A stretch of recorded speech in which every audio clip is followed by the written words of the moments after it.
આપણે 6 આરાના જે ભાવ ચાલી રહ્યા છે એ 6 આરાની અંદર આપણે જોયું પહેલા આરાની અંદર, બીજા આરાની અંદર અને ત્રીજા આરાના અંત સુધી કેવો કાળ વર્તે છે? યુગલિક કાળ. એના થોડાક પોઈન્ટ્સ આપણે કવર કરી ગયા હતા. ચોથા અને પાંચમા આરાના પણ લક્ષણો આપણે જોયા. પાંચમા આરાની અંદર અલગ અલગ પ્રકારે 32 પ્રકારના ભાવો પરમાત્માએ બતાવ્યા છે. એ આપણે ગયા સેશનની અંદર જોઈ ગયા હતા અને કદાચ આપણે આજે અનુભવ પણ કરી શકીએ છીએ કે આજે એ લક્ષણો આપણને સાક્ષાત દેખાય છે અથવા તો અનુભવાય છે. પણ જ્યારે આપણે યુગલિયા વિશે જાણકારી મેળવી હતી એના વિશે એકદમ સંક્ષિપ્તમાં થોડા ઘણા પોઈન્ટ્સ કર્યા હતા. આજે એ જ પોઈન્ટ્સમાં અમુક ડિટેલ્સ એડ કરવી છે, તો આપણે આજે યુગલિયા વિશે જ જાણકારી મેળવીએ. મેં આજનો ક્લાસ ચાલુ થયો અડધો કલાક પહેલા વિતરાગ ગ્રુપની અંદર એક નોટ્સ મોકલી છે કે યુગલિયા વિશે જાણવા જેવું. એ નોટ્સ બધા એકવાર જોઈ લેજો. સંક્ષિપ્તની અંદર યુગલિકના 23 બોલ બતાવ્યા છે. આપણે કરી ગયા છે એ જ છે કે જ્યારે યુગલિક કાળ પ્રવર્તતો હોય ત્યારે શું નથી હોતું? આપણે જોયું હતું કે ઘર, દુકાન, મકાન, ખેતી એવા બધા ત્યારે વસ્તુઓનો અભાવ હોય છે. ગામ, નગર, ખેડ વગેરે એ તમે નોટ્સ જોશો એટલે ખ્યાલ આવી જશે.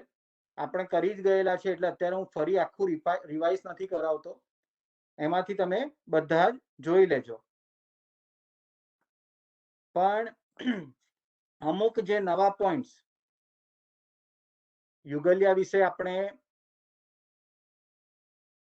10 અછેરાની અંદર પણ સૌથી પ્રથમ જે બોલ્યા હતા કયું હતું? આપણે યાદ રાખવા માટેની પદ્ધતિ હતી Thums up, Thums down. Thums down માટે કયું અછેરું આવે છે?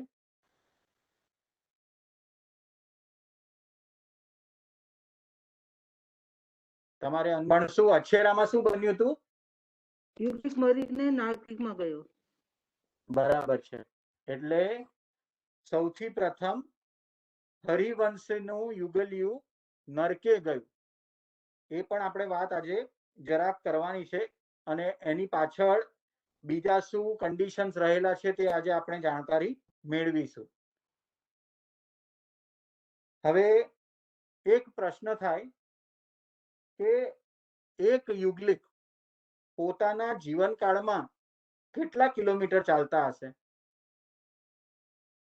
તો આપણે વિચાર કરીએ કે જેમનું આયુષ્ય ઓછામાં ઓછું કેટલું હોય તો કે 1 પલ્યનું.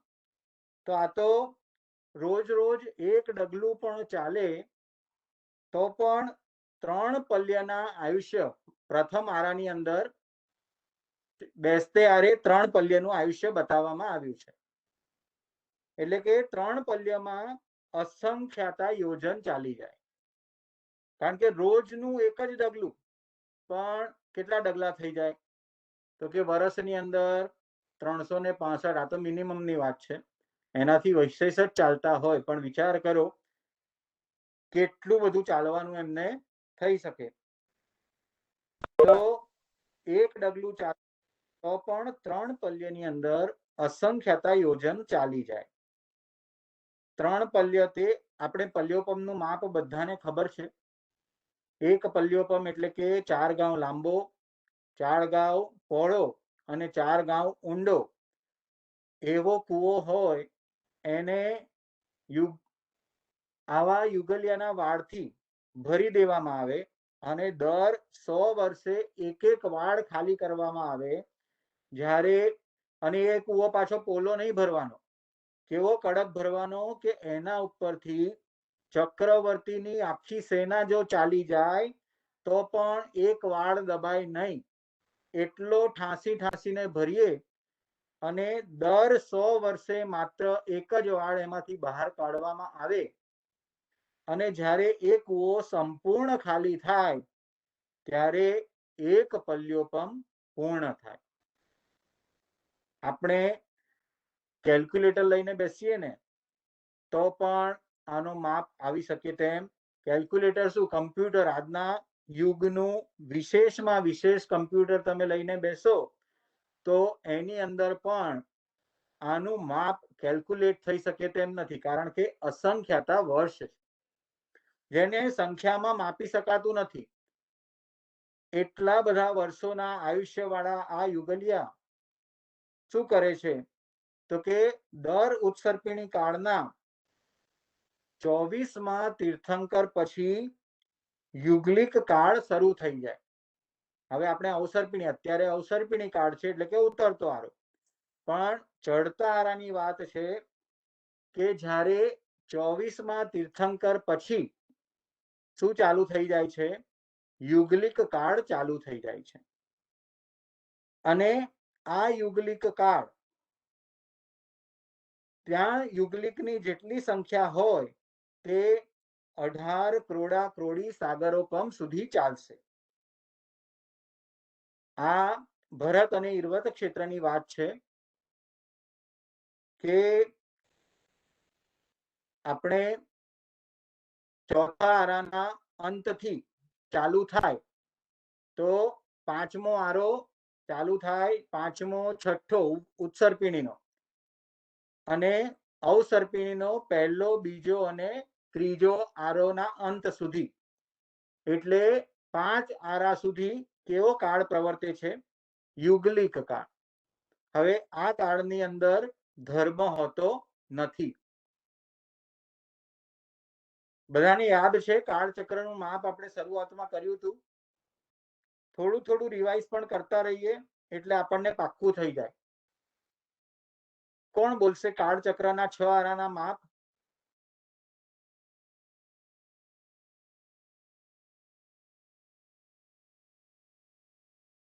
ઉપાશ્રયમાં બેઠા હોય ને તો હું નામ દઈને બોલાવી શકું. અહીંયા પણ એવી રીતે કરવું છે?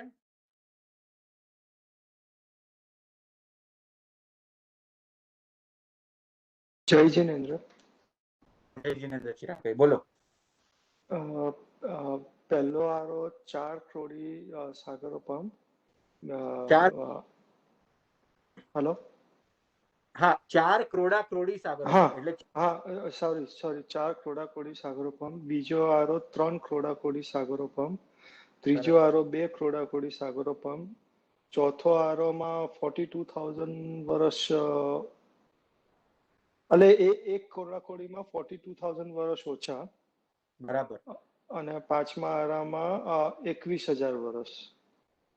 અને છઠ્ઠા આરામાં પણ 21,000. અને સેમ પાછું આ સાઈડ પહેલો આરો 21,000, બીજો આરો 21,000, ત્રીજા આરામાં 1 કરોડા કોડી સાગરોપમમાં 42,000 વર્ષ ઓછા.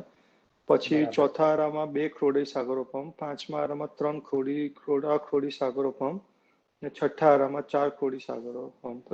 હા, કરોડા કોડી સાગરોપમ. ધન્યવાદ, બહુ જ સરસ. એટલે આમ તો સિમ્પલ જ છે, 4 3 2 1. જ્યારે એકડો આવે એમાં 21 ગુણ્યા 2 એટલે કે 42,000 વર્ષ ઓછા. એટલે પાંચમો, છઠ્ઠો, પહેલો અને બીજો કોનો તો કે અવસર્પિણી કાળના આપણે ચાલુ કરીએ. જે રીતે ક્લોક 12 o'clock થી 1 2 3 4 એવી રીતે આપણે ચાલુ કરીએ છીએ. 6 વાગે પછી ચડતો આરો, એટલે કે 6 પછી 7 પછી 8 પછી 9 પછી 10 પછી 11 પછી 12, એટલે એ અવસર્પિણી. એટલે ક્લોકમાં આપણે જોઈએ તો 12 થી 6 એ અવસર્પિણી આરો અને 6 થી 12 તે ઉત્સર્પિણી આરો. અને એની અંદર અત્યારે આપણે જોયું તો અવસર્પિણી આરાના ચોથા આરાના અંતિમ સમય ત્યારથી યુગલિક કાળ ચાલુ થાય અને પાંચમો અને છઠ્ઠો એટલે 3 અને 4, બરાબર, 3 કરોડા ક્રોડી સાગરોપમ અને 4 ક્રોડાક્રોડી સાગરોપમ. એટલે 3 અને 4 7 ક્રોડાક્રોડી સાગરોપમ એ થયા. પછી 4 3 2 બરાબર છે એ થશે. એટલે 4 ને 3 7 અને 2 9. એટલે કે 9 અને 7 આ 16 ક્રોડાક્રોડી સાગરોપમ શું ચાલશે? તો કે 16 ક્રોડાક્રોડી સાગરોપમ સુધી યુગલિક કાળ પ્રવર્તે છે. બરાબર. એટલે પાંચમો આરો, છઠ્ઠો આરો ઉસર્પિણીનો અને અવસર્પિણીનો પહેલો, બીજો અને ત્રીજો આરો આપણે આ 5 આરામાં જોઈએ છે. તો આટલા લાંબા કાળમાં માત્ર યુગલિક કાળ પ્રવર્તે છે. હવે ક્વેશ્ચન થાય કે દર વખતે સંખ્યા સરખી હોય તેવું નથી. આવું વિચારના અથવા તો આવું ક્લેરિફિકેશન કેમ કર્યું છે એના માટે આગળ આપણે સમજણ લઈશું કે જે અકર્મ ભૂમિ છે એ અકર્મ ભૂમિમાં કાયમ માટે એક સંખ્યા યુગલિકની નિર્ધારિત કરેલી છે. એના કોન્ટેક્સ્ટમાં આપણને બતાવવામાં આવે છે કે દર વખતે સંખ્યા સરખી હોય તેવું નથી. સંખ્યા ફિક્સ નથી. બીજ પ્રમાણે પેઢી ચાલશે. આપણે બધાએ બીજનો ચંદ્રમાં જોયો હશે. બીજનો ચંદ્રમાં કેવો હોય તે શરૂઆતમાં આપણે જે મૂનને ડ્રો કરીએ છીએ એ મૂન બીજનો જે ચંદ્રમાં હોય તે શરૂઆતમાં એકદમ પતલો હોય, વચ્ચે એકદમ જાડો થાય અને પાછો આપણે જ્યારે ઉપર ચડે તો એકદમ પતલો થવા માંડે. એવી જ રીતે આ યુગલિકો પણ બીજની સમાન પહેલા વૃદ્ધિ પામે, નીચે જતા જતા જેમ ચંદ્રમાં વિકસિત થાય છે તેમ પોપ્યુલેશન પણ વધતું જાય. પછી કાળક્રમે કાળહીણ થતો જાય તેમ પોપ્યુલેશન પણ ઘટતું જાય. એટલે કે યુગલિકની સંખ્યા ઘટતી જાય છે અને એ ઘટતા ઘટતા પાછી કેવી થઈ જાય? એકદમ એન્ડ સુધી આવી જાય. પછી યુગલિક સ્ત્રીઓની અંદર એટલે કે યુગલમાં વંધ્યા સ્ત્રી હોતી નથી. એટલે ત્યાં આગળ કોઈ પણ સ્ત્રી વંધ્યા રહેતી નથી. દરેકને એક યુગલ તો અવશ્ય અને એક જ થાય, વધારે થતું નથી. એનું કારણ પણ આગમમાં બતાવવામાં આવ્યું છે કે એ યુગલિકની એ લોકોને ઘડપણ પણ આવતું નથી, આપણે જોઈ ગયા છે. પણ જ્યારે એજ થાય, આયુષ્યના અંત સમય નજીક આવે ત્યારે તેમની શક્તિ થોડી ક્ષીણ થાય છે અને એ શક્તિ ક્ષીણ થવાથી એ ગર્ભ ધારણ કરે છે. નહીતર એમની યોની એટલી બધી ઉષ્ણ હોય કે એમાં ગર્ભ રહેતો નથી અને આ કારણથી પહેલા એમને યુગલ ઉત્પન્ન થતું નથી. હજુ આગળ કહે છે કે તહેવાર, રીત રિવાજ, લગ્ન, વાહન વગેરે હોતા નથી. આપણે જોઈ ગયા 10 પ્રકારના મનોરમ્ય કલ્પવૃક્ષ એમની કલ્પનાની પૂર્તિ કરે છે. જે જોઈએ તે પૂર્તિ કરાવે છે. એટલે આ બધી વસ્તુઓનું ઇમ્પોર્ટન્સ રહેતું નથી. હવે જે રીતે હમણાં આપણે આશ્ચર્યકારક ઘટના એટલે કે અછેરાની વાત કરી, એ અછેરાની અંદર જે ઘટના ઘટી અને જે કોન્ટેક્સ્ટની હું વાત કરતો હતો એ કોન્ટેક્સ્ટની પણ આપણે વાત જરા સમજી લઈએ કે એક યુગલિકનું સહરણ થયું. હરિવર્ષ એટલે કે અકર્મ ભૂમિમાંથી એક યુગલિક કર્મભૂમિમાં લાવ્યા. તો જે 6 ક્ષેત્ર છે અકર્મ ભૂમિના કે જ્યાં આગળ હંમેશા યુગલિયા જ પ્રવર્તે છે, એ ક્ષેત્રની અંદરથી ત્યાં આગળ યુગલિકની સંખ્યા ફિક્સ જ હોય છે. એટલે કે એક યુગલ છે એમના આયુષ્યના અંત સમયે એ બીજા એક યુગલને જન્મ આપે અને એક યુગલનું મૃત્યુ થાય છે. એટલે આ રીતે સંખ્યા ફિક્સ રહે છે, એમાં વધઘટ થતી નથી. આટલા લાંબા આયુષ્યનો કાળ હોવા છતાં પણ આ અકર્મ ભૂમિમાં ક્યારેય પણ ગ્રોથ પોપ્યુલેશનનો થતો એ કાળનો પ્રભાવ છે. અને આ કારણે હા વિનોદજી जैनिश भाई, या ये आई मीन आपने पहले एक पॉइंट बोला कि like moon the population also slowly grows from little to high and then gradually decreases, but आप अभी बोल रहे हो कि पॉपुलेशन इंक्रीज नहीं होता है, जितने युगलिक होते हैं उतने इक्वल होते हैं. How does this contrasting statement justify? हाँ, that is what I'm trying to, like, it is difference between कर्म भूमि एंड अकर्म भूमि. जो पहले बोला वो कर्म भूमि के कॉन्टेक्स्ट में बोला. कर्म भूमि के लिए रूल नहीं है कि पॉपुलेशन विल रिमेन स्टेगनेंट, उसमें बीच का चंद्रमा याद रखने का, but that is only applicable for कर्म भूमि, भरत एंड इरवत क्षेत्र. और where I am saying कि population will remain constant, stagnant and same throughout is for 6 akarma bhumi. Okay, thank you. Yeah. So good question Vinodji, that clarifies for everybody I guess.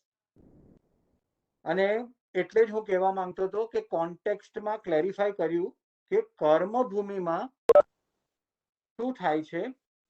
કર્મ ભૂમિમાં જે યુગલિક છે એ સંખ્યા વધઘટ થઈ શકે, પણ અકર્મ ભૂમિમાં ક્યારેય પણ સંખ્યા ઘટતી કે વધતી નથી. હવે આ જે સહારણ થયું એટલે કે એક જગ્યાએથી, એટલે એના માટે શું થાય તો કે એક યુગલિક કર્મ ભૂમિમાં લાવ્યા, અકર્મ ભૂમિમાં હરિવંશ એ અકર્મ ભૂમિ છે ત્યાંથી એક યુગલિકને ઉપાડ્યું અને કર્મ ભૂમિમાં લાવીને મૂક્યું. તો દેવકુરુ આદિ 6 ક્ષેત્રની અંદર જે ફિક્સ સંખ્યા હોય અને આવી ઘટના જો અનંત કાળે પણ એક વાર બને તો એક વાર એવું થાય કે અકર્મ ભૂમિની અંદર કોઈ રહે જ નહીં, કારણ કે આપણે તો અનંતો કાળ ઇનફાઇનાઇટ ટાઈમ જોવાનો છે. અને કદાચ અનંત અનંત કાળે એક એક યુગલિકને જો આવી રીતે ટ્રાન્સફર કરવામાં આવે અને ત્યાં આગળ કારણ કે પોપ્યુલેશન ગ્રોથ નથી થતો, તો આફ્ટર અ સર્ટેન ટાઈમ, ભલે લાંબો કાળ છે, અનંત કાળ છે, તો પણ શું થઈ જશે તો કે એ અકર્મ ભૂમિની અંદર એક પણ યુગલિક રહેશે નહીં. તો આવું થઈ શકતું નથી. એટલે એના માટેની દેખરેખ કરવા માટે દેવોને ડ્યુટી આપવામાં આવેલી છે. હવે આ દેવકુરુ જે ક્ષેત્ર છે એમાં 1,00,000 જોડા. one more question. Sorry, one more question. आपने ये बोला कि when one euglid dies, the other is born. Yes. But जो पहले context में पढ़े थे तो parent and child will be like overlapping 6 months, right? Last 6 months में बच्चे के साथ रहते हैं, फिर parent मरता है. How is this Yes. related to this? Because 6 months overlap होता है ना? हाँ, वो 6 महीना तो ओवरलैप होएगा. Yeah, then how is this संख्या always same? Because एक टाइम पे तो ज्यादा कम होगा ना, because for example 100 यूग्लिक, I am just giving a number, 100 यूग्लिक है, 100 यूग्लिक में over a period of time, may be March month example, एक मंथ वहाँ पे मंथ नहीं होता, but I am telling March में से 50 पीपल आर प्रेग्नेंट, तो 50 पीपल, तो 6 मंथ्स के लिए वो 100 बिकम्स 150 और लाइक उनका आधा पॉपुलेशन और आधा बढ़ेगा ना, उनका भी युगलिक होगा, राइट? तो 6 महीने ओवरलैप तो होता है. नहीं नहीं वो तो है Vinod ji, but like you से कि सेंसस अभी जब हम लोग कंप्लीट करते हैं इधर, right, so there is a time lag, तो that 6 period is considered because उनका जो आयुष्य है उसमें 6 महीने का तो कुछ मापदंड ही नहीं है. इट इज लाइक एक्सप्लेनिंग कि अभी हम लोग 1 सेकंड की वैल्यू करें. So based on that, I'm saying and assuming that they are only counting adults, not child, Okay. Okay. right? So that is the assumption lying behind, not counting at a specific like kitne yugal abhi newborn hai, and that time lag is negligible compared to the entire lifespan. That is why it is not considered as part of population. Okay. Thanks. Yeah. બીજા કોઈને પણ આવો કોઈ પ્રશ્ન થાય તો વચ્ચે પૂછી લેજો. હવે આપણે વાત કરતા હતા કે જો એક એકને પણ ઉપાડવામાં આવે તો ક્ષેત્ર ખાલી થઈ જાય, પણ આવું થતું નથી. એટલે શું થાય તો કે સહરણ કરે ત્યારે જેટલા આયુષ્યનું યુગલ હોય ને, એટલે આ પણ જે એક્સચેન્જ થયું તો કર્મભૂમિમાંથી એક્ઝેક્ટ સેમ આયુષ્ય વાળા યુગલને એ લોકોએ કર્મભૂમિમાંથી અકર્મભૂમિમાં મૂક્યું અને અકર્મભૂમિમાંથી કર્મભૂમિમાં મૂક્યું. એટલે અકર્મભૂમિની સાયકલ તૂટતી નથી. અને આનું ધ્યાન રાખવા માટે ત્યાં આગળ સંગમ નામના દેવ રહેલા છે જે આનું ધ્યાન રાખે છે. એટલે કદાચ એમાં ઇમ્બેલેન્સ થઈ જાય, કોઈ દેવને આવી રીતે કરવાનું મન થાય તો એ સંગમ દેવ તેમને આકરો દંડ આપે છે. બરાબર, એટલે જો બરાબર એટલે ઇક્વલ ડિસ્ટ્રીબ્યુશન ના કર્યું હોય અથવા તો એક્સચેન્જ ના કર્યું હોય તો એમને દંડ મળે છે. હવે એટલા માટે જ કહ્યું કે અકર્મભૂમિની અંદર તેમની પોપ્યુલેશન ફિક્સ છે અને કર્મભૂમિની અંદર પહેલા બીજા ત્રીજા આરામાં જુગલિયા છે તેની સંખ્યા અનિશ્ચિત છે, એટલે કે બીજના ચંદ્રમાની જેમ વધે છે અને ઘટે છે. આ સહારણ વગેરેનું ધ્યાન રાખવામાં સોમદેવ વગેરે લોકપાલ દેવોની ડ્યુટી છે. પલ્યથી ઓછી સ્થિતિવાળા યુગલિક નિયમા મિથ્યાત્વી હોય છે. આ એક ઇમ્પોર્ટન્ટ ડ્યુટી, એટલે કે હવે આપણને થાય જ્યારે આપણે ગતાગતનો થોકડો શીખીએ ત્યારે આપણને ખબર પડે કે કયા જીવો મરીને યુગલિક બને છે. અને આ યુગલિકની વ્યાખ્યાની અંદર શું બતાવવામાં આવ્યું તો કહે કે યુગલિક જે છે તે નિયમા મિથ્યાત્વી હોય, એટલે કે એક પલ્યથી ઓછું આયુષ્ય જેનું છે એ જીવો નિયમા મિથ્યાત્વી હોય છે. હવે એનું રીઝન સમજાવી દઉં કે કેમ એવું બને છે. તો કે વૈમાનિકના જે દેવો છે ને, આપણે જેવી રીતે આ 6 આરાના ટાઈમ સ્પાનની વાત કરી એવી રીતે નરકની અંદર પહેલી નરકમાં મિનિમમ આયુષ્ય અને મેક્સિમમ આયુષ્ય એ બતાવવામાં આવ્યું છે.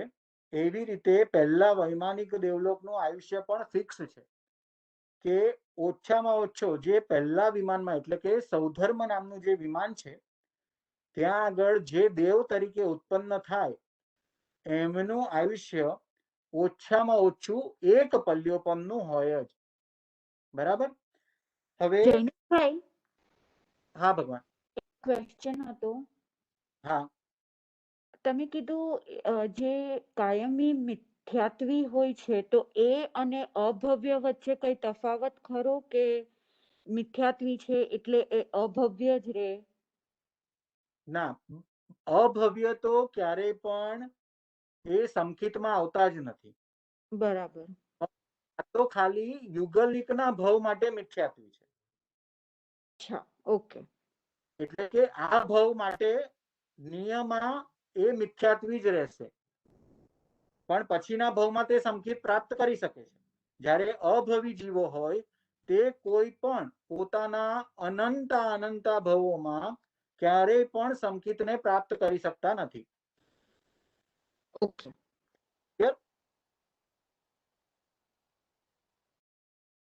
આપણે જૈનેશભાઈ, આપણે જ્યારે એ બધાની એજ લખાવી હતી ત્યારે મિનિમમ એજ એક પલ્યકોમ હતી જે ત્રીજા આરાની અંદર, તો પછી એક પલ્યથી ઓછી કેવી રીતે થશે? હા, એટલે આ આપણે 56 અંતર્દ્વીપ પણ છે ને ભગવાન. અચ્છા, એટલે બધા યુગલ એમ નથી, એ લોકોની બધાની મીન્સ એ રીતે. હા, એટલે આપણે જે જોઈ ને એ કર્મભૂમિની જ વાત કરી, એટલે સોરી મિચ્છામી દુક્કડમ, ભરત અને ઈર્વતની જ વાત કરી કર્મભૂમિ માટે. જે 6 આરાનું વર્ણન વાંચ્યું તે માત્ર કર્મભૂમિ માટે વાંચ્યું. હવે ધીમે ધીમે કરીને જ્યારે અકર્મભૂમિની આપણે વાત કરીએ, પછી 56 અંતર્દ્વીપની અંદર પણ જ્યારે કાયમ યુગલિક કાળ પ્રવર્તે છે તો ત્યાં આગળ એક પલ્યથી થોડુંક ઓછું આયુષ્ય પણ છે. બરાબર? એટલે તો કે હવે આ વિમાયનિક દેવની અંદર પલ્યની સ્થિતિ છે અને જુગલિયામાં અહીંયા કરતા વધુ સ્થિતિ દેવમાં ન મળે. એટલે કે યુગલિક કાળમાં જેટલું આયુષ્ય એ યુગલિકનું છે એનાથી વધારે આયુષ્ય વાળા દેવ તેઓ બનતા નથી. એટલે ફોર એક્ઝામ્પલ, અહીં આગળ જો એક પલ્યોપમની સ્થિતિ હોય તો દેવલોકમાં તેમને 2 પલ્યોપમના આયુષ્ય વાળું દેવલોકનું સુખ મળતું નથી. ઇક્વલ સુધી જ મળે છે અથવા તો ઓછું મળે છે, પણ વધારે મળી શકતું નથી. બરાબર? એટલે ખાલી એટલું યાદ રાખજો. અને અગેન આ વધારે ક્લેરિટી આપણે જ્યારે ગતાગત કવર કરીશું ને તો હજી પણ ઘણા બધા ક્વેશ્ચન્સ ઓટોમેટિક આન્સર થશે. પણ આ ટોપિકની અંદર યુગલિયા બનવાની પાછળ, કારણ કે એક લાલચનું વિષય છે, આપણને થાય એ મનની અંદર કલ્પના થઈ જાય કે કેવું સરસ, કશું જ કામ કરવાનું નહીં, ખાલી આરામ કરવાનો, ખાલી જલસા કરવાના, જે જોઈએ તે મળી જાય. પણ એની પાછળ રહેલું જે દુઃખ છે, એના પછીનો જે સંસાર ભ્રમણનો અનંતો કાળ રહેલો છે, એટલે જીનેશ્વર પરમાત્મા આપણને સમજાવે કે સંસારનું ક્ષણિક સુખ શું બતાવશે કે થોડાક સમયનું સુખ અનંતા કાળનું દુઃખ આપનાર બને છે. માટે આ યુગલિયા કાળના વિશે આપણે ઈચ્છા કરવી નહીં કે હું મરીને શું બનું, આવું યુગલ બનું. બરાબર છે? એટલે આ દેવો, એટલે કે યુગલિકના જે જન્મના કાળ છે એ કાળથી વધારે એમને ત્યાં આગળ જવાતું નથી. હવે પલ્યથી નીચેની સ્થિતિ ભવનપતિ વાણવ્યંતર જ્યોતિષીની છે અને તે સમકીતી મનુષ્ય વૈમાનિકમાં જ જાય. માટે ઋષભદેવ ભગવાનની પૂર્વની અસંખ્યતા પેઢી મિથ્યાત્વી હતી. આ લોજિકથી શું પ્રૂવ થાય કે જે જુગલિયા નિયમમાં મિથ્યાત્વી રહે છે એ જીવો મરીને ક્યાં આગળ જાય છે તો કે ભવનપતિ, જ્યોતિષી, વાણવ્યંતર અને પહેલા વિમાન સુધી જઈ શકે. અને તેઓ કેવા હોય? નિયમમાં મિથ્યાત્વી હોય છે. કારણ કે જે દ્રષ્ટિ લઈને યુગલ જન્મ લે એ જ દ્રષ્ટિમાં એ રહે છે. એમાં કારણ કે યુગલિક કાળમાં ધર્મ પ્રવર્તમાન નથી, અવીરતીના જ ભાવો છે, એટલે કે તેઓ પચખાણ પણ લઈ શકતા નથી. આગળ ક્લેરિફાઈ થાય છે કે યુગલિયા કેટલા ગુણસ્થાનકને સ્પર્શે. ચલો આ પ્રશ્ન કરી લઉં છું, તમે લોકો આન્સર શોધી રાખો, હું એન્ડ સુધી એનો આન્સર આપી દઈશ. ના આપું તો યાદ કરાવજો કે એનો આન્સર બાકી છે. યુગલિયા પોતાના જીવનની અંદર 14 ગુણસ્થાનકમાંથી કેટલા ગુણસ્થાનકની સ્પર્શના કરે છે? પહેલા તો યાદ કરવું પડશે ને કે 14 ગુણસ્થાનક કયા? બધાને યાદ છે? કયો બોલ છે 14 ગુણસ્થાનકનો? 11મો. ધન્યવાદ. 11મો બોલ છે 14 ગુણસ્થાનક. આથી કેટલા ગુણસ્થાનકની સ્પર્શના યુગલિયા કરે છે તે વિચારો. ત્યાં સુધી આપણે આગળનો પોઈન્ટ લઈએ. તમે પેલું એક ફરીથી જરા રિપીટ કરો. તમે કીધું કે ઋષભદેવ ભગવાન પહેલા એમના બધા જે એન્સેસ્ટર્સ હતા બધા મિથ્યાત્વી હતા, એ ખ્યાલ ના આવ્યો. કેવી રીતે એ પ્રૂવ કર્યું? હા, એટલે આ જ લોજિક થી કે જે યુગલિયાનું જે આયુષ્ય હોય, એટલે વૈમાનિકમાં કોણ જઈ શકે? તો કે સમકીતી દેવો જ જઈ શકે. અને એના પહેલાના જેટલા પણ યુગલિયા છે તે બધાની સ્થિતિ કેટલી બતાવી છે? તો કે જે પલ્યથી ઓછી સ્થિતિવાળા યુગલિક જે છે તે નિયમા મિથ્યાત્વી છે, અને વૈમાનિકમાં રહેલા ઓછામાં ઓછા જે 2 પલ્યોપમના આયુષ્ય વાળા હોય તે યુગલિયામાં અહીંયા કરતા વધુ સ્થિતિ દેવમાં એમને તે મળતી નથી.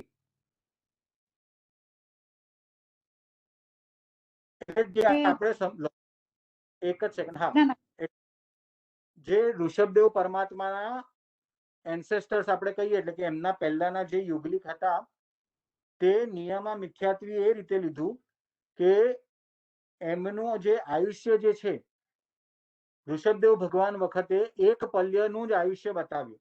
ઉતરતે આરે ત્રીજા આરાની અંદર 1 પલ્યનું આયુષ્ય બતાવ્યું.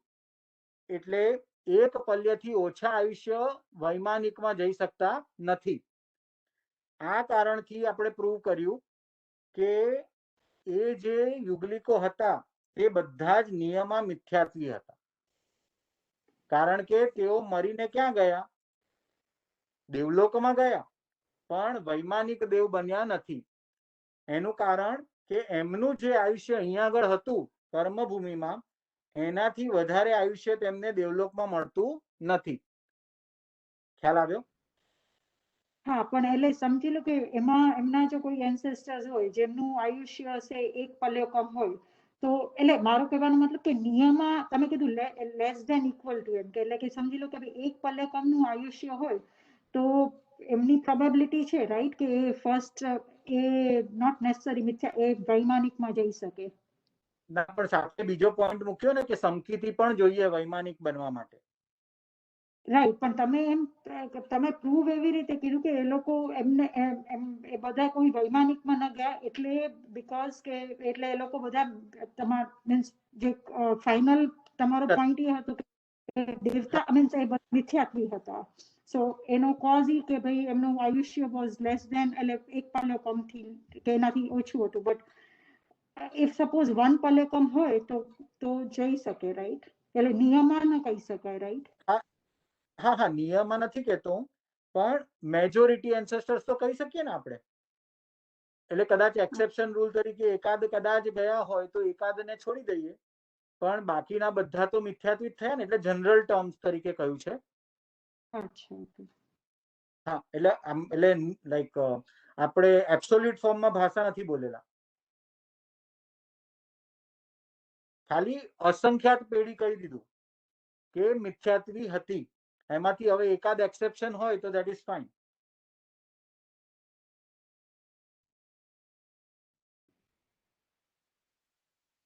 બરાબર?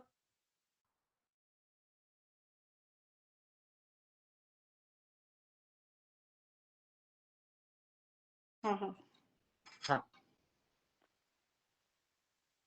હવે આગળ વધતા, આ યુગલિયા ચપ્પલ નથી પહેરતા કારણ કે ત્યાં આગળ વાતાવરણ ગરમ નથી હોતું. યુગલિયાના તિર્યંશ ક્રૂર અને હિંસક નથી હોતા. એ પોઈન્ટ આપણે જોઈ ગયા કે એ લોકો માંસાહાર કરતા નથી, શિકાર નથી કરતા, સર્પ વગેરે પણ કરડતા નથી. દેવતા સંહારણ કરે તો તેના માલિક દેવતા દંડ આપે? તો કે ના, પરંતુ સંગમ દેવ પહેલા દેવલોકમાં છે, ઇન્દ્રના સામાનિક દેવ છે.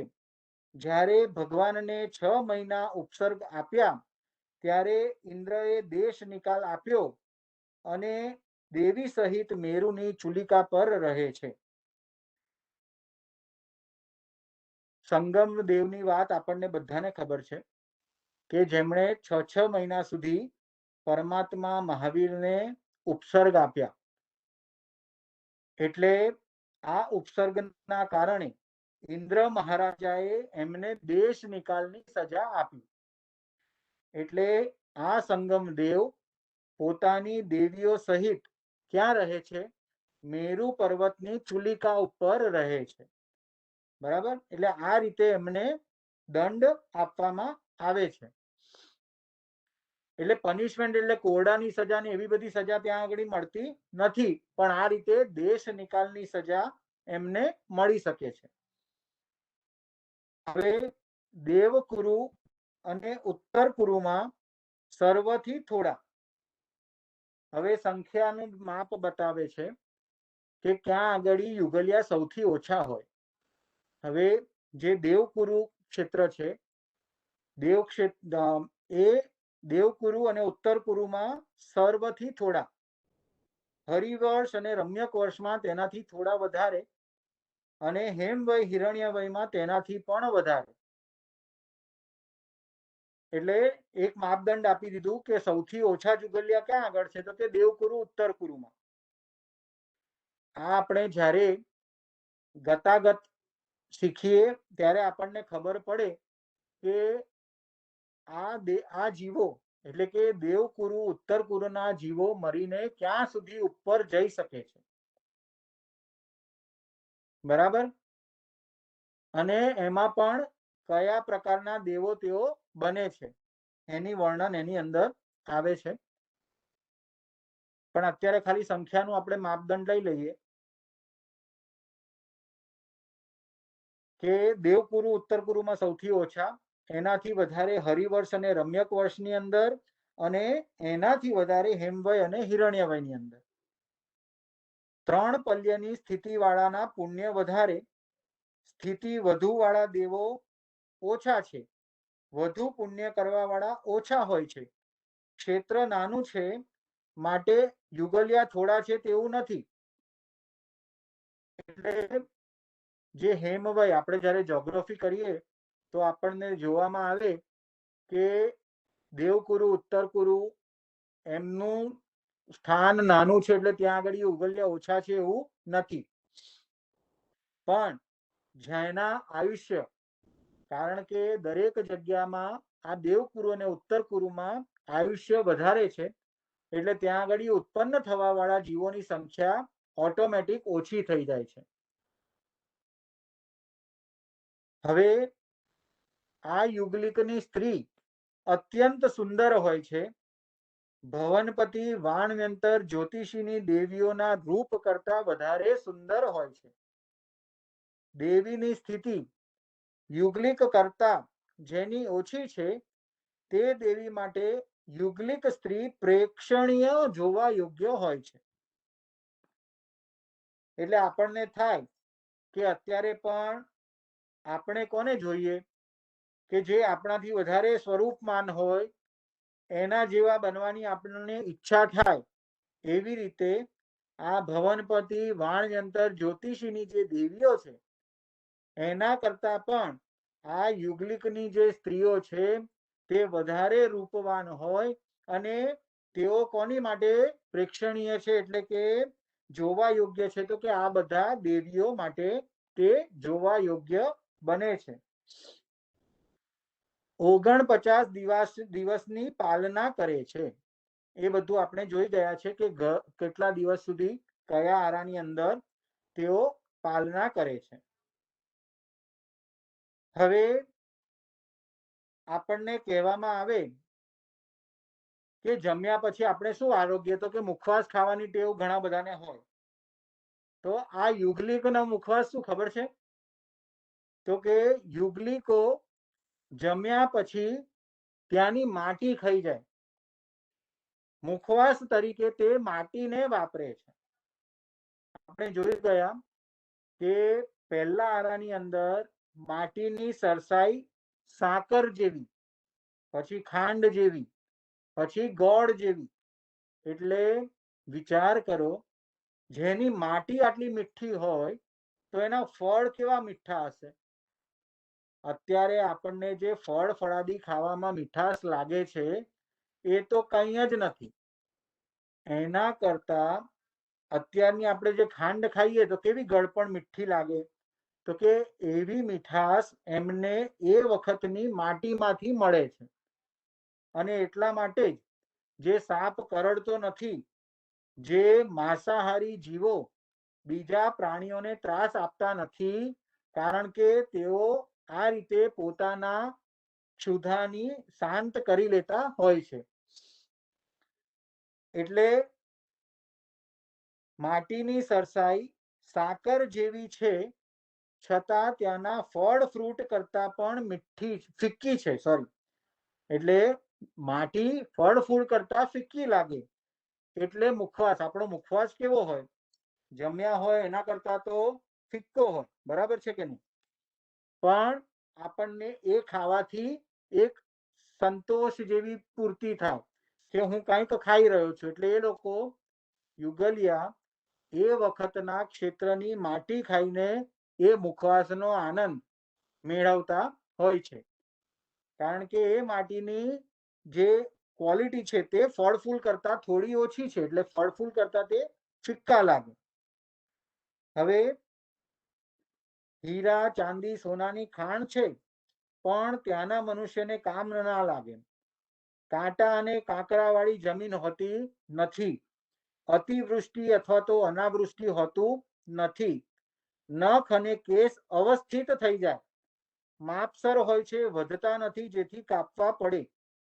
આવશ્યક નિર્યુક્તિમાં ઋષભદેવ ભગવાન માટે દેવતાઓ ઉત્તર પૂર્વમાંથી ફળ લાવતા હતા. વૃક્ષો સુકાઈ ગયા હતા, એટલા માટે દેવો ઉત્તર કુરુક્ષેત્રમાંથી ફળો લાવીને ત્યાં આગળ રાખતા હતા. અને એ આ પરમાત્માના પુણ્યવાનીનો પ્રભાવ, એના કારણથી આવી વસ્તુ બનતી હતી. ચક્રવર્તીનું સ્ત્રી રત્ન નિયમા નરકમાં આસક્તિ લુબ્ધતાના કારણે જાય છે. જેમ ગરોળીની પૂંછડી, આપણે જોયું હશે, ગરોળી એના શરીરથી જ્યારે પૂંછડી તરફ છૂટી પડી જાય તો પણ પૂંછડી તરફડે, તરત જ જડ બની જતી નથી. જેવી રીતે ઝાડ પરથી ડાળી પડી જાય તો એમાં કઈ પ્રાણ હોતા નથી. પણ આ ગરોળીના આત્મ પ્રદેશ એની પૂંછડીની અંદર પણ હોય, અને એ આત્મ પ્રદેશ જ્યાં સુધી પોતાના મૂળ આત્માને ન મળે ત્યાં સુધી તરફડે. એટલે આપણે જોઈએ તો પૂંછડી હલ હલ હલ હલ હલ કર્યા કરે. ગરોળી તો ભાગી ગઈ હોય પણ એની પૂંછડી અહીંયા આગળ તરફડે. એવી જ રીતે ચક્રવર્તીના વિયોગમાં તેમનું સ્ત્રી રત્ન તરફડે અને 6 મહિનાની અંદર મરી જાય. આપણે જ્યારે 5 દેવનો થોકડો કર્યો હતો એની અંદર આપણે જોયું કે ચક્રવર્તીનું જે સ્ત્રી રત્ન હોય તે નિયમા વંધ્યા જ હોય, એટલે કે તે બાળકને જન્મ આપી શકનારી ન હોય. તેની યોનિમાં જીવ ઉત્પન્ન ન થાય તેનું કારણ આપણને બતાવવામાં આવેલું છે. યોનિ પદની અંદર આગમમાં રેફરન્સ આપ્યો છે કે ક્યાં આગળ તમને એની ડિટેલ્સ મળી શકશે. એ આપણે અવસરે પછી ક્યારેક લઈશું. હવે આપણે આગળની વાત કરીએ.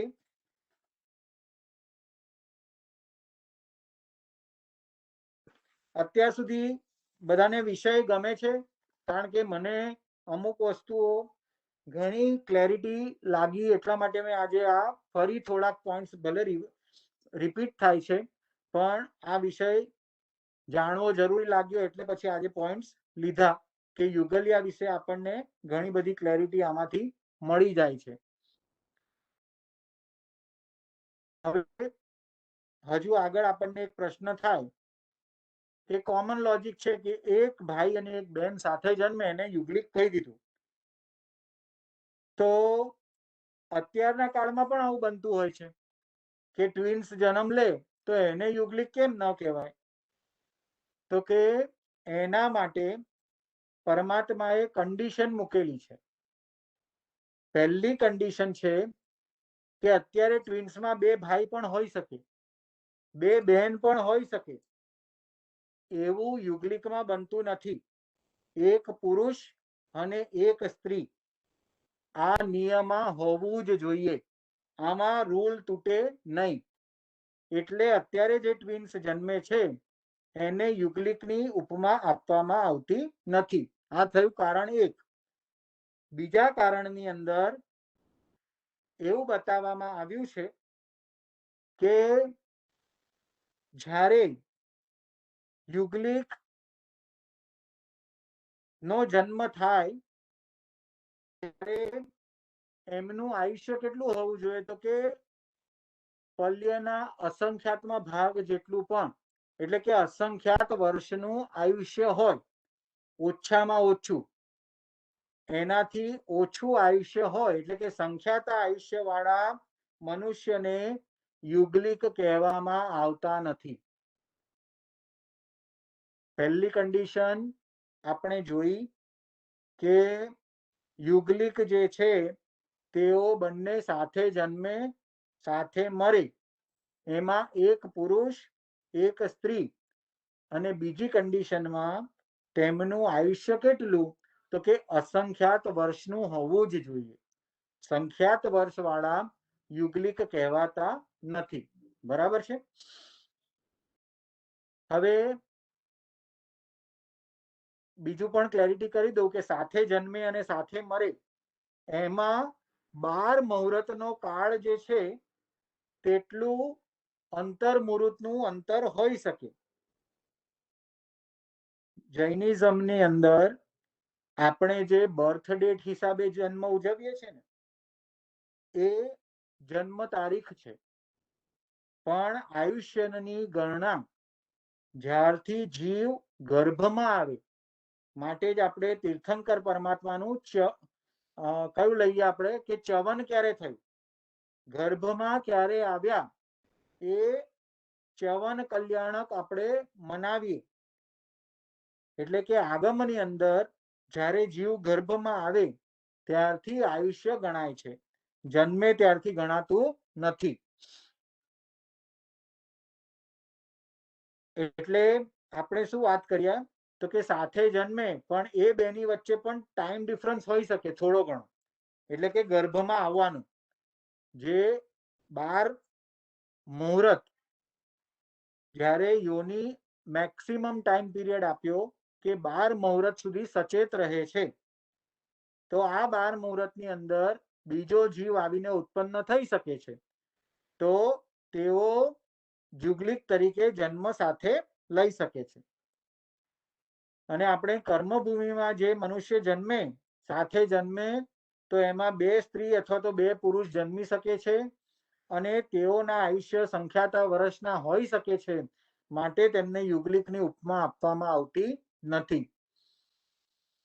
હવે ત્રીજા પોઈન્ટની અંદર વિકાસ અથવા તો યુગલિક ક્ષેત્રની અંદર મનુષ્ય તિર્યંચમાં ઉચ્ચ પૂદગલને ગ્રહણ કરે તેથી તેનો વિકાસ થાય અને યુવાની જલ્દી આવે છે. જેવી રીતે અત્યારે આપણે જોઈએ ને કે ગાયનું વાછરડું જન્મ લે અને થોડાક જ સમયની અંદર પોતાના પગ ઉપર ઊભું થઈ જાય, તો એવી જ રીતે આટલા ઓછા દિવસની અંદર યુગલિયા જે જન્મ લીધા હોય તેઓ ઉત્કૃષ્ટ પૂદગલોને ગ્રહણ કરીને શું કરે છે તો કે ફટાફટ પોતાના શરીરમાં શક્તિનો સંચાર કરીને યુવાન બની જાય છે. હવે આ યુગલિયાના મૃત કલેવર અંતિમ ક્રિયા કરવી પડતી નથી. કપૂરની ગોટીની જેમ નષ્ટ થઈ જાય. ત્યાંના જમીનની સરસાઈ એવી, તેથી શરીર માટી જેવું થઈ જાય. આપણે શરીરમાં માટીમાં ચિકાસ પણ એટલી બધી છે કે એમનું શરીર એ માટી બની જાય છે. 5મા પોઈન્ટની અંદર યુગલિયા જે ઈચ્છા કરે છે તે મળે તેવું નથી. કલ્પ વૃક્ષ છે. કલ્પના કરીએ તે મળે, ઈચ્છા કરે તે મળતું નથી. પણ કલ્પ વૃક્ષ જે વસ્તુના છે તેની સાથે તેમનું જીવન નભી રહે છે. હવે આપણને મને પોતાને એક પ્રશ્ન થયો કે એવા કેવા મ્યુઝિકલ ઇન્સ્ટ્રુમેન્ટ હશે કે ઝાડમાંથી એ મ્યુઝિકલ ઇન્સ્ટ્રુમેન્ટ્સ નીકળે અને વાગે. તો મેં ગુરુદેવને આ પ્રશ્ન પૂછ્યો તો ગુરુદેવ કે ના, એવું નથી હોતું. અત્યારે આપણે જેને મ્યુઝિકલ ઇન્સ્ટ્રુમેન્ટ સમજીએ છીએ એ મ્યુઝિકલ ઇન્સ્ટ્રુમેન્ટ્સ ન હોય, પણ natural.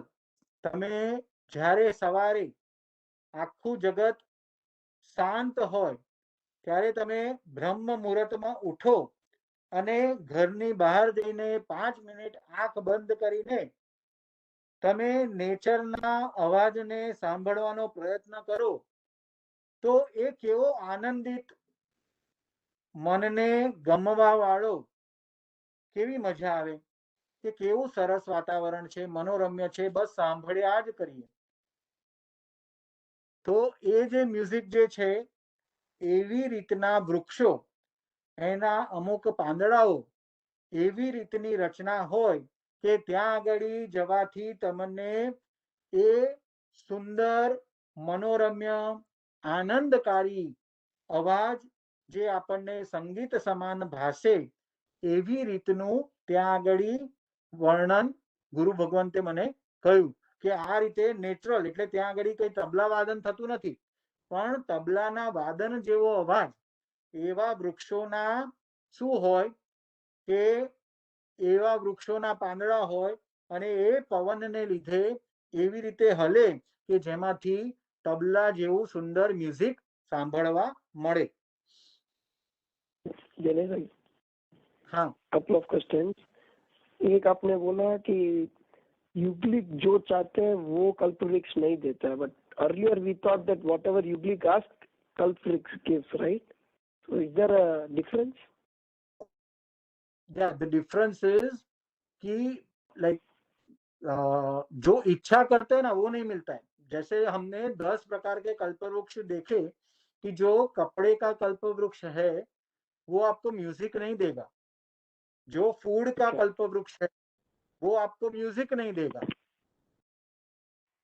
That is the logic I just clarified कि मैं अगर म्यूजिकल वृक्ष के पास जाके फूड मांगूंगा तो वो मुझे नहीं मिलेगा. इसलिए मैंने इच्छा मुझे फूड की है, but then I have to go to the right vruks for satisfying that need. That is what the like meaning in, like implies. Okay. And other question ये था कि आपने बोला कि कर्म भूमि में twins can be both male or female. Correct. Is that true only with current Tara, or is it also true when like first Tara की time पे कर्म भूमि में there can be 2 males and 2 females in कर्म भूमि? No, when there is Yuglic card, that is not possible. That is only for now. Okay. Yeah, युग्लिक काल में वो युग्लिक के condition ही mat रहेंगे. Okay. And युग्लिक काल में it is true for both कर्म भूमि and अकर्म भूमि that one boy one girl is always a formula. कर्म भूमि तो there is no difference, right? There is no युग्लिक or युग्लिक काल. It is constant. So over there it is given. उधर change होना ही नहीं है. उधर ये Okay. पॉपुलेशन भी फिक्स है. एक युगल के बाद दूसरा युगल ही जन्म लेगा and that cycle goes on. So is there a difference in the word युग्लिक and जुगलिया? What is the difference? It is just language difference or accent, you can say, nothing else. Yugal, Yugal and Jugalia are the you and Ju are the same thing. It is just how we pronounce it. Okay, thank you.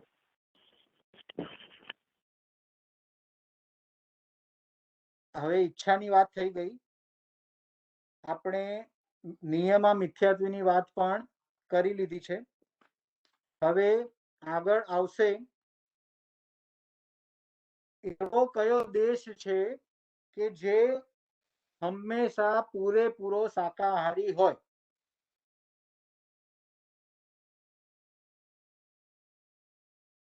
એવો કયો દેશ છે અથવા તો એવા કયા ક્ષેત્ર છે કે જે હંમેશા શાકાહારી જ હોય?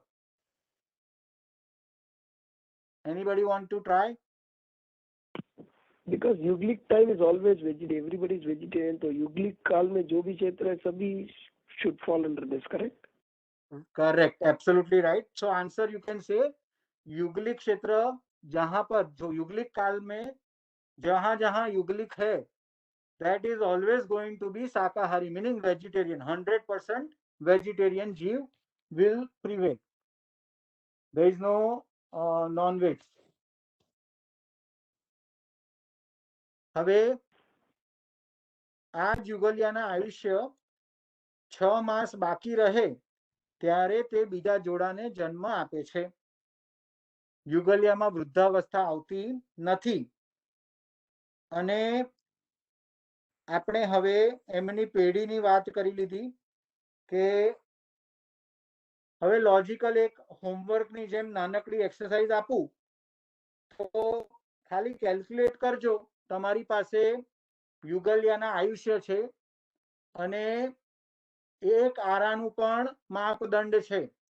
તો હવે પ્રશ્ન થાય કે પહેલા આરામાં કેટલી પેઢી થઈ શકે, બીજા આરામાં કેટલી પેઢી થઈ શકે અને ત્રીજા આરામાં કેટલી પેઢી થઈ શકે? બધા કમ્પ્યુટ કરજો. મેથેમેટિક્સના ચેમ્પિયન, બધા મેથેમેટિક્સનું એક્સપર્ટીઝ તમારું બતાવજો.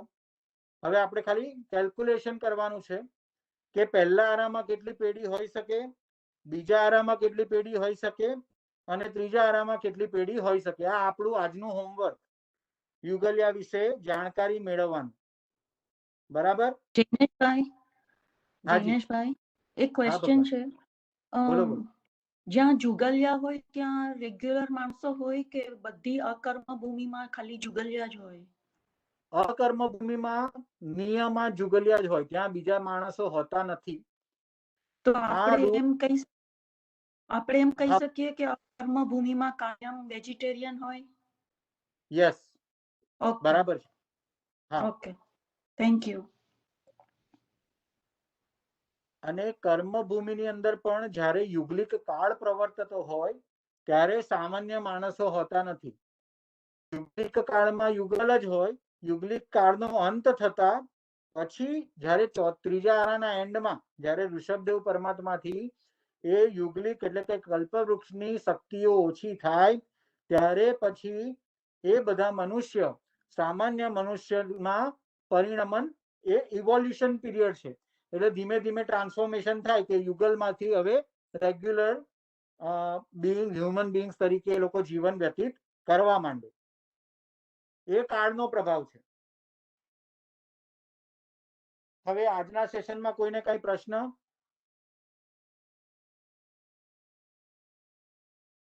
આપણે હવે લગભગ ક્લાસ તો પૂરો થવાયો, પણ આજે જે 10 અછેરાની આપણો ટોપિક ચાલે છે એમાં આપણે 2 અછેરા કરી ગયા છે.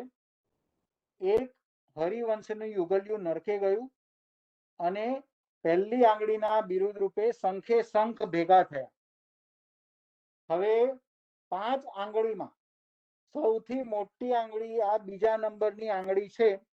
એટલે હવે યાદ રાખવાનું કે ઉત્કૃષ્ટ અવગાહના, મોક્ષમાં જવા માટે જે ઉત્કૃષ્ટ અવગાહના છે તે 500 ધનુષ્યની.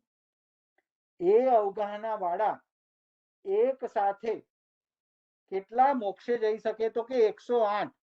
પણ આવું ક્યારેય બનતું નથી.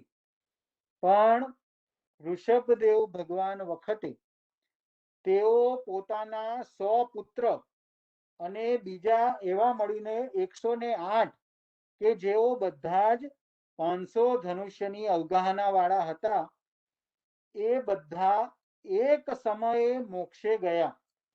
એવું બન્યું આટલા લાંબા કાળમાં આટલા બધા ઉત્કૃષ્ટ અવગાહના વાળા એક જ સમયે મોક્ષે જાય તેવી ઘટના એક જ વાર બની. એટલે 5 આંગળીની અંદર સૌથી મોટી આંગળી આ બીજી છે. એટલે મોટામાં મોટી અવગાહના વાળા 108 આત્માઓ એક સાથે એક જ સમયની અંદર સિદ્ધ ક્ષેત્રમાં નિર્વાણ પામીને સિદ્ધ ગતિને પ્રાપ્ત કરી. એ પણ એક અછેરું થયું. એટલે આપણે હવે હરિવંશનું યુગલ્યું નરકે ગયું, શંખે શંખ ભેગા થયા, 108 ઉત્કૃષ્ટ અવગાહના વાળા એક સાથે સિદ્ધ થયા. આ 3 અછેરા આપણે કર્યા. અને આ યુગલિકની અંદર એક પોઈન્ટ લેવાનો રહી ગયો મારાથી કે યુગલિયા 5 કારણે મોક્ષે જતા નથી. તો એ 5 કારણ તમને સમજાવી દઉં છું. સૌથી પહેલું કારણ છે અવિરતિ નામ કર્મનો ઉદય હોય છે. તેઓ વિરતિ, આ તમને મેં જે પ્રશ્ન કર્યો છે ગુણસ્થાનકનો, એના માટે સહાયભૂત થશે. અવિરતિ નામ કર્મનો ઉદય છે એટલે તેઓ વ્રત પ્રત્યાખ્યાન લઈ શકતા નથી. બીજી, તેમની અવગાહના ઉત્કૃષ્ટ અવગાહના, મોક્ષમાં 500 ધનુષ્યથી વધારે અવગાહના વાળાને મોક્ષમાં જવાતું નથી. તો આપણે જોયું કે આમની અવગાહના 500 ધનુષ્ય કરતા વધારે છે. એ કારણથી પણ યુગલિયા મોક્ષે જઈ શકતા નથી. આયુષ્ય પલ્યના અસંખ્યાત વર્ષનું છે. જન્મ અકર્મ ભૂમિમાં હોય તેથી કર્મ કરી શકતા નથી. એટલે કે કર્મ નિર્જરા જે રીતે સર્વ કર્મની નિર્જરા થઈ શકતી નથી. અને હવે પ્રશ્નનો જવાબ આપું કે આ યુગલિયા પોતાના જીવનની અંદર 4 ગુણસ્થાનકથી વધારે ગુણસ્થાનકની સ્પર્શના કરી શકતા નથી. કારણ કે અવિરતિ નામનો ઉદય છે એટલે તેઓ શ્રાવક અથવા તો સાધુ બની શકતા નથી. અને એના કારણથી 7 થી લઈને 8 થી લઈને 14મા ગુણસ્થાનક સુધીની સ્પર્શના પણ કરતા નથી. અને આ કારણે યુગલિયા મોક્ષમાં જઈ શકતા નથી. થોડું ઘણું કદાચ કોઈને સમજ ન પડી હોય તો આજના વિષયમાં તમે પ્રશ્ન પાછો કરી શકો છો. લકીલી હજી આપણા સેશન ઓનલાઈન ચાલે છે એટલે તમને રિફર કરવા માટે વિડીયો વિનોદજી બધા સાથે શેર કરે છે. કોઈને જોવું હોય તો ફરી એક વખત જોઈ લેજો. કદાચ તમારો ક્વેશ્ચન હોય તો આપણે નેક્સ્ટ સેશનની અંદર એ ક્વેશ્ચન ફરી વખત લઈશું. જીનાજ્ઞા વિરુદ્ધ આજના સ્વાધ્યાયમાં કંઈ પણ બોલાયું હોય તો અર્યંત અનંત સિદ્ધ કેવડી પ્રભુ આપની સાક્ષીએ તસ્મિચ્છામિ દુક્કડમ.